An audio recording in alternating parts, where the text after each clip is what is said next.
Ladies and gentlemen, Salam Mike. I'm back with another sit down talk video. I feel like you guys really enjoy these. I enjoy these, so I think we're gonna make this a little bit more routine here. Maybe cover a different topic, a ramble that's been on my mind, maybe some training tips, whatever it might be. What you want me to cover, the news? Trending news? I don't know. Comment below. Let me know what you guys want me to cover, whether it's a different type of diet, training system, whatever it might be. And we'll bring it up, we'll rip it apart, we'll see what's happening. I'll give you my own honest opinions because I've had a little I don't know if I said welcome to the video. I had a little like awakening, you know, I'm like, man, I used to be a little timid on making a clear-cut statement in the back because there's a lot of different ways to skin a horse, as they say, even though PETA with their memes might come and get me. There's a lot of different ways to do that, and in training and diet, there's not always one way that works. And so I never want to just push one aside or say it's not worth talking about. And also, I've been doing this thing for 7+ years on the internet, this fitness thing, and I've been coaching and training people, whether it's through basketball or strength and conditioning, powerlifting, for 10 years. And in my earlier days, I felt like it wasn't my position to make a statement, as I was still continuing to learn. Now I'm still learning, and I'm still watching, I'm still reading, I'm gathering as much information as I can. I'm gaining experience every single day as I'm coaching people online and a little bit in person. But with 10 years under my belt, I feel it's time. I'll make a little bit more of a stand. I stand here.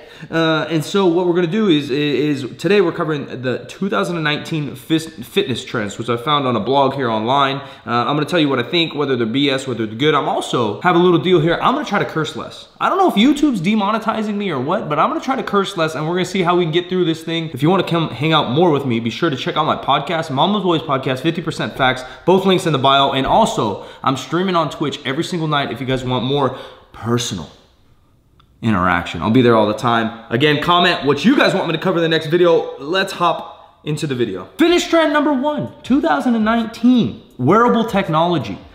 I think no one cares. You know what I mean? We talk about when we're talking about how many calories you burn in a day, how many calories you eat, how many steps you take. All that is valuable information, but what matters most is that we're slowly progressive overload, just like training over time. So if you're dieting and you're eating 2,000 calories and then you plateaued, you probably have to eat 1,900 calories, right? We need to progress. So this stupid tracker telling me that isn't always the best when I can just track the food that I'm putting in my mouth.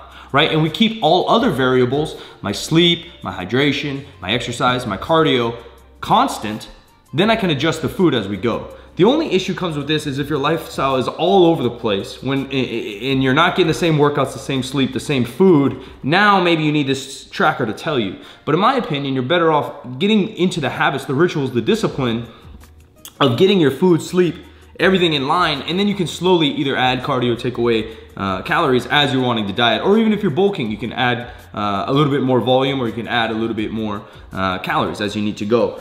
Smart watches is what they're talking about, heart rate monitors, blah, blah, blee, blah. The merging of fitness and tech shows no signs of going anywhere, so expect to see more trackers and monitors in your way. And I think, you know, a little bit of a tracker and monitor is cool if you're trying to keep your heart rate at a certain thing on a cardio device. You know, maybe you're doing elliptical or jog and you're like, all right, this week I'm gonna try to kick it at 120.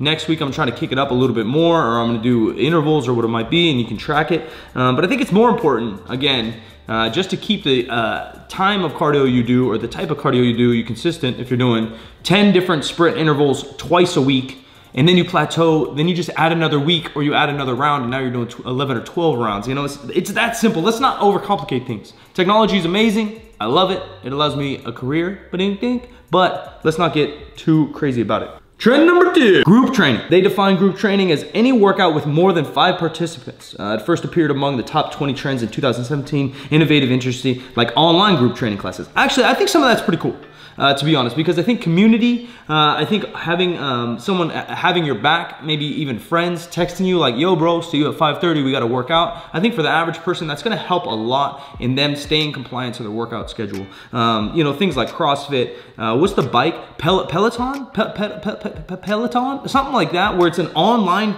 like class and you're in your home on a bike. I think that's genius. I honestly think that's one of the best fitness things that's coming around in a long time, where you have a live coach or a live recorded coach and you're taking a class online busting your butt on the bike. I think it's convenient for most if they just shove a little spin bike in the corner. Spin bike's a great way to get cardio in. Obviously, I recommend cardio and strength training for the immense benefits it has for muscle, bone density, longevity, and I think your brain and health, and let alone strength, and the mental strength, you know what I mean? The mental strength to stay disciplined, stay training, and we all look a little bit better with muscle. But I do think group training in general, like I said, CrossFit, there's some new one, something 45 going around, but I'm down with it. You know, some people are doing a little bit of cardio, they're doing some grappling ropes, they're doing some deadlifts, they're doing some kettlebell swings. All that is great and dandy. You have to find what works best for you. What you enjoy is number one. And then number two, I think we start to get into what's optimal and what's gonna build the type of lifestyle, physique, conditioning, performance that you want for whether you're a competitive athlete, want to be a competitive athlete, or just the lifestyle you live. Another trending topic, which actually it's starting to piss me off because it's just a buzzword. These other ones are okay, you know, like I think they have their time and place, the group training, the whatever, but this is just a buzzword, and this, I don't want to be conspiracy Mike, but somebody out there is making money off this because this word keeps throwing around, and there's nothing wrong with the type of exercise, but we're just talking about intervals, and they say high intensity interval training took the top spot in 2018 and in 2014, but despite the small drop, experts say it's still playing a big role in the comeback of the fitness industry. You know, shut up. Shut up, it's just a buzzword. Are intervals great? Are sprints great? Yeah, we've known that. It's not a big deal. If you want to get some conditioning in, whether you're playing basketball, you want to be a better sprinter, you want to just burn some fat, you just want to get your heart rate up, sweat a little bit, sure, intervals on any machine, assault bike, running a hill, again, playing a sport like basketball, soccer, whatever, absolutely wonderful. Do we have to take like, oh, Mike, what's your HIIT routine? No one cares. Let's stop using these buzzwords. Let's stop feeding the big media outlets out here all this BS. Let's focus on actually helping people. Are you saying this just to sound smart and sound stupid, like try to impress people? Or are we actually trying to help people with the information that allows them to reach their goals?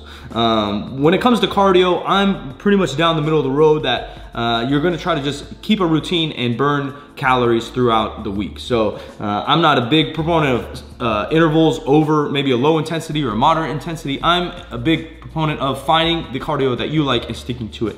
I personally think that yes, sled pushes, playing basketball, things like that will get your heart rate up a little bit more. May burn a little bit more fat, which I'm not that into, but it's more optimal. It's more less time consuming, right? You can get a good cardio session in if you're pushing a sled on sprints 5 to 10 rounds in probably 15 minutes. Where to burn that same amount of calories on a treadmill, walking, or even a light jog will probably take half an hour plus. So I do like that in terms of saving your time, getting in and out of the gym, which I've been doing lately.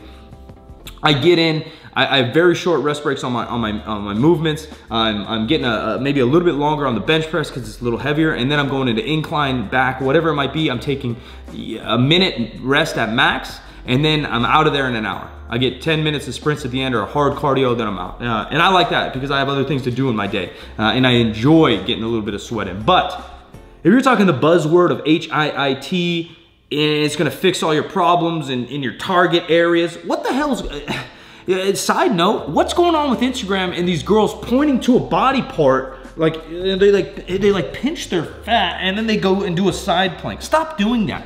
You guys are filling the world with BS. We all know you can't really spot reduce, although there's a hair of science coming out that maybe you can slightly, but point being, let's start teaching the proper things. If you're saying like shoulders, I'm gonna work my shoulders, that's fine, but girls are like, pointing to their little inch of side butt that they're talking about, and then they're gonna go do, you know, curtsy lunges like it's gonna change the world. Let's stop. Let's just start being real with each other, you know? Hopefully you guys enjoyed this video. I do wanna talk more on different topics. I have a list going on my phone. We're gonna record them as we go. This is the setting. Welcome to my show. I'm Silent Mike. Be sure to like, subscribe, turn on notifications. Comment below what topics, trend, news, fitness, nutrition, whatever it might be you want me to cover. Maybe even link an article below, whatever it might be. I'm gonna read it, I'm gonna check them out, and we will record more videos, dropping 2 videos a week. Ladies and gentlemen, turn on notifications Monday and Thursday. I appreciate you. I'll see you on Twitch. I'll see you on my podcast. Have a good one. Salam alaikum, I'm out of here.